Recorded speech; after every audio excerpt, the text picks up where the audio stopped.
Assalamualaikum warahmatullahi wabarakatuh. Selamat siang. Mohon maaf, ini tadi saya bayangannya setengah empat ya, ternyata setengah tiga dan kebetulan tadi pas ada meeting dengan JK kami ini bisa saya selingi sebentar ya. Saya nitip materi tadi ada dua.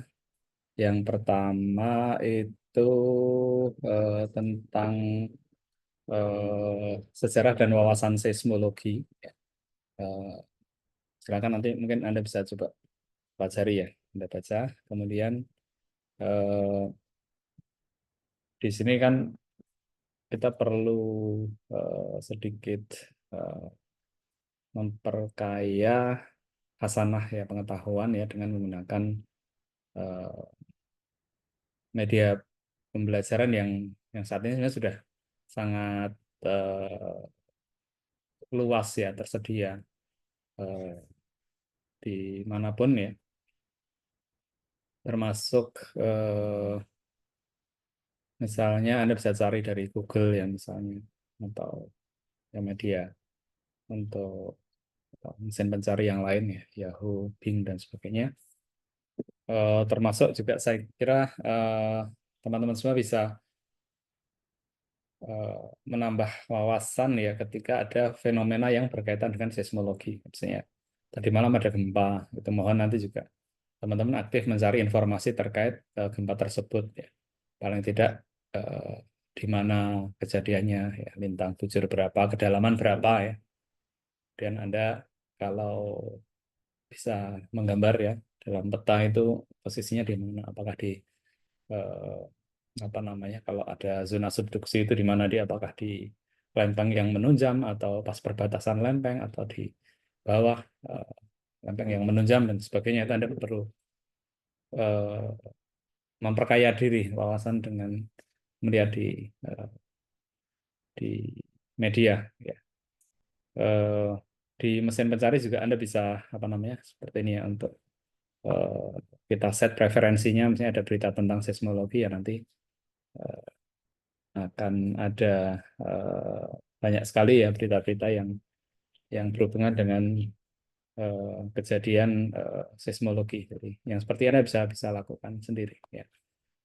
Em, nah, untuk materi yang pertama ini memang isinya untuk menambah wawasan ya terkait dengan seismologi itu apa, kemudian eh, prinsip dasar dari seismologi itu adalah berangkat dari, kalau di fisika namanya teori elastisitas.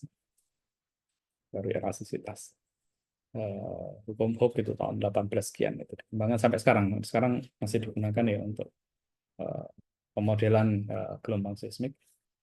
Kemudian juga terkait dengan pengamatan gempa bumi, Anda juga mungkin mulai aktif untuk mencari informasi dengan bantuan ya mesin pencari tadi, ya misalnya di Indonesia tuh stasiun seismologinya di mana saja ya yang tersedia. Kemudian pengetahuan tentang interior bumi itu bagaimana bisa dilakukan dengan seismologi dan seterusnya. Jadi ini saya menjelaskan beberapa hal terkait dengan eh, apa itu seismologi ya, dan di banyak buku ya. Dan yang salah satu nanti akan kita gunakan adalah Introduction to Seismology-nya karangan Markus Bath. Ya, jadi di situ kita diberikan wawasan ya terkait dengan sejarah dari seismologi. Ya, Anda bisa cari bukunya, bukunya ada di internet. Ya. Kemudian juga misalnya Anda kurang bisa berbahasa Inggris ya, karena bukunya berbahasa Inggris, Anda bisa apa namanya, menggunakan Google Translator seperti ini untuk paling tidak tahu poin-poinnya gitu. Kemudian seismologi itu kalau berbicara mengenai arti katanya itu Anda mungkin sudah pernah mendengar ya dari bahasa Yunani, kata seismos dan logos ya, artinya adalah seismos itu gempa bumi ya, jadi logos pengetahuan atau ilmu. Jadi seismologi adalah ilmu yang mempelajari tentang ya. Namun demikian sebetulnya cakupannya ini sangat luas sekali ya, seismologi itu dari misalnya aspek instrumentasinya, aspek teknologi informasi yang berhubungan dengan gempa bumi, kemudian statistika seismologi, sekarang juga ada asuransi gempa dan sebagainya. Nanti sangat luas sekali ya. Sehingga membuka peluang Anda nanti untuk berkarir ya di bidang yang mungkin Anda tertarik di situ. Ya. Jadi belajar seismologi bukan belajar sesuatu yang ilmu tua gitu ya, ilmu yang hanya berhubungan dengan gempa ya, fenomena alam gitu ya. Kejadiannya pun nggak menentu gitu. Tapi ini menarik ini karena banyak hal ternyata yang bisa dikaitkan dengan aspek seismologi. Ini ada film di Taken 2. Ya. Seismologi digunakan untuk mencari posisi Yeah. See it. menghitung time. Dad? Now draw a circle on the map without being. Okay. Circles intersect at any point. Yeah, 2 points. Ya, jadi ya itu bahwa seismologi pun dipakai di, apa namanya kalau misalnya diculik, misalnya diculik terus nggak tahu tempatnya, ada dia bisa. Cuman yang menarik ini harus tahu seismologi ya, karena dia harus ngitung waktu dari tempat penyulikan ke posisi dia ditawan tadi. Ini hanya intermezzo saja. Nah, di dalam buku Markus Bath ini seismologi itu ada 2 jalur, ya jalur pengetahuan, ya gempa bumi, nanti belajar tentang sifat apa namanya fisika dari medium bumi, ya perambatan gelombang seismik di dalam bumi dan seterusnya.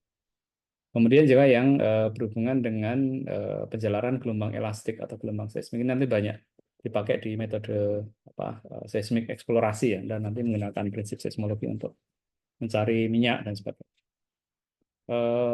Kemudian sebagai sains ini aspek gempa bumi atau sekarang juga menjadi salah satu basic science untuk vulkanologi ya, seismovulkanologi namanya atau vulkanoseismologi ya. Dan ini menjadi kalau di dunia vulkanologi itu salah satu data yang paling dinanti ya istilahnya dari aktivitas apa namanya gunung api itu. Salah satu penandanya adalah jumlah event gempa yang terjadi. Karena nanti semakin dia mendekati fase erupsi, nanti semakin banyak gempa-gempa yang terjadi di dalam perut bumi, ya, di perut gunung api. Kemudian di geofisika sendiri ya, geofisika kita mengenal ada 2 madhab ya. Yang pertama madhab yang kita anut di sini adalah solid earth geophysics ya, jadi yang menganggap bahwa bumi itu berakhir di permukaan tanah ya. Karena ada madhab kedua ya, bumi itu berakhir nanti di luar angkasa. Karena atmosfer kita itu sebenarnya dia juga berlapis-lapis kan, seperti bumi berlapis-lapis, atmosfer juga, dan itu masih dianggap bagian dari bumi ya. Sehingga di situ nanti belajar meteorologi, fenomena di atmosfer dan sebagainya. Tapi kita di UGM kita mengkhususkan di solid earth geophysics. Nah, cabangnya banyak sebenarnya. Kalau ini sebenarnya di pengantar geofisika dulu Anda pernah dapat ya. Nah, kita posisinya di sini seismologi ini. Jadi menjadi salah satu cabang pengetahuan di dalam solid earth geophysics ya. Karena geofisik itu nanti ada macam-macam. Gitu ya. Jadi saya kira ini tidak sulit. Nah, ini yang tadi saya sampaikan ya. Jadi perkembangan seismologi itu dari 1638 Hooke tadi 1660 ya. Ini hubungan antara tegangan dan regangan ya. Jadi kalau ada stres gitu yang bekerja pada suatu benda, maka benda itu akan mengalami strain ya, atau deformasi. Ini dijelaskan dengan Hooke, kemudian berkembang terus ini sampai tahun berapa nih? Ini masih berkembang terus ya. Ini penemuan inti bagian dalam. Kemudian tahun 90-an waktu saya sekolah dulu mulai orang belajar seismologi rotasional ya.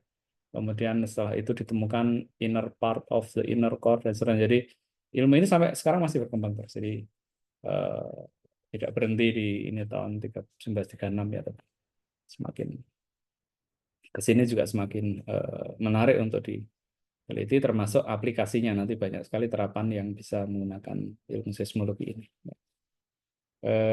Nanti ada pelajari sendiri itu. Kemudian yang penting itu sebetulnya ilmu ini juga dulu awalnya kan orang memahami fenomena seismologi itu berhubungan dengan apa ya, ya budaya ya sekitar ya. Kalau dulu ada yang bilang ada naga yang menggeliat di dalam bumi. Eh, Sehingga salah satu tonggak ilmu ini kemudian menjadi pengetahuan yang dipelajari secara saintifik itu adalah terjadinya gempa dan tsunami di Portugal, ya, di Lisbon, Portugal. Kota Lisbon pernah hancur karena eh, tsunami, ya. Lisbon itu posisinya di perairan, di dekat pantai, tanggal 1 November 1755. Kemudian juga 1783 itu ada gempa di Italia, ya, di Calabria. Kemudian di India juga, ya. Kemudian di Naples. Nah, ini sejak itu mulai orang bertanya-tanya tentang apa itu gempa bumi, bagaimana dia ditimbulkan dan sebagainya. Dan salah satu tonggak apa namanya, eh, atau fenomena yang kemudian eh, menjadi motivasi, ya, orang mempelajari gempa itu adalah gempa besar di San Francisco ini, di saat film Ip Man 4 itu kan ada gempa. Nah, itu orang kemudian semakin dan itu kemudian berdiri namanya USGS, salah satu lembaga dunia yang terkemuka, ya, yang dia juga mengamati gempa bumi. Jadi ilmu ini yang awalnya dulu berhubungan dengan apa namanya, apa ya, mitologi lah istilahnya, ya, tapi kemudian berkembang sampai sekarang. Nah, banyak hal yang menarik yang kemudian muncul, ya, karena fenomena gempa bumi itu, ya.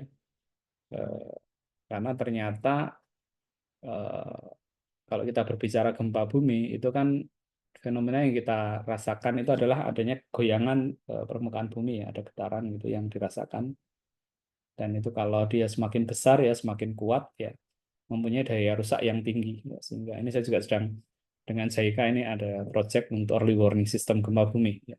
Ada yang tertarik nanti bisa kita riset tentang early warning, karena kuncinya nanti ada di bagaimana mendeteksi event gempa sedini mungkin, ya, sedini mungkin. Ada banyak metode, nanti bisa kita pelajari lebih dalam. Nah, yang menarik ternyata amplitude gempa itu bukan fungsi jarak, ya. Maksudnya bukan berarti yang lebih dekat dengan sumber gempanya itu yang amplitudenya gede, ya. Misalnya ini sebuah fenomena yang sangat terkenal, ya, di dunia gempa bumi, yaitu peristiwa gempa Meksiko. Gempa Meksiko itu tahun gempa Meksiko, ya, 19 something, saya lupa, ya. 19 something. Di Mexico City itu hancur, Mexico City, kota Meksiko. Saya pernah ke Mexico City dulu waktu ada seminar tentang gunung api di kota Colima di Meksiko. Anda perhatikan di sini, di pusat gempanya di sini, ya. Eh, tetapi efek kerusakan yang ditimbulkan itu sangat eh, besar di kota Mexico City yang jaraknya 400 kilo dari pusat gempa, ya. 400 kilo itu berarti sini sampai Bandung lah. Jadi gempanya di Jogja, tapi yang rusak berat di Bandung, di Mexico City ini. Anda perhatikan, di ini yang dekat di kampus, ya, kampus 150 cm per detik kuadrat amplitudenya. Ini kayak kalko ini 18. Nah, di Mexico City itu 170, lebih besar dari yang dekat dengan epicenter ini, ya. Karena apa? Karena ternyata Mexico City ini dulu dibangun di atas sebuah, di sini ada sedimen, ya, di kota Meksiko itu ada sedimen. Sebenarnya kayak Jogja, ya, Jogja juga kalau ada gempa gede ya hancur, atau bukan hancur tapi getarannya akan besar, ya, sehingga bangunan yang nggak kuat itu akan runtuh. Meksiko itu sama, jadi dia runtuh sehingga, nah, orang kemudian mempelajari kenapa ada amplifikasi. Nah, muncul metode HPSR. Anda bisa akan sangat.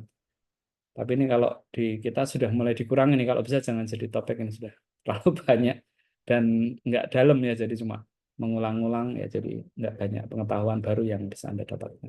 Soalnya ada mengembangkan satu teknik untuk menghitung spektral rasio tertentu, ya, tapi kalau hanya menerapkan, ya, mencari data, menerapkan itu nggak kami sarankan lah, itu terlalu gampang.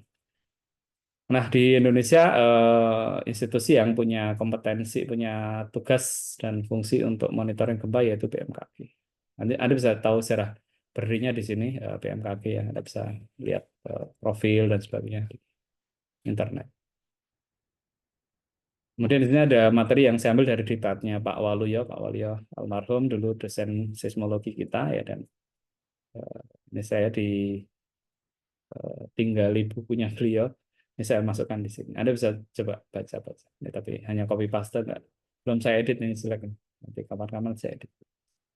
Ini materi pertama, kemudian ini saya stop dulu ya. Nanti kita apa namanya lanjutkan di rekaman yang berikutnya biar nggak terlalu panjang.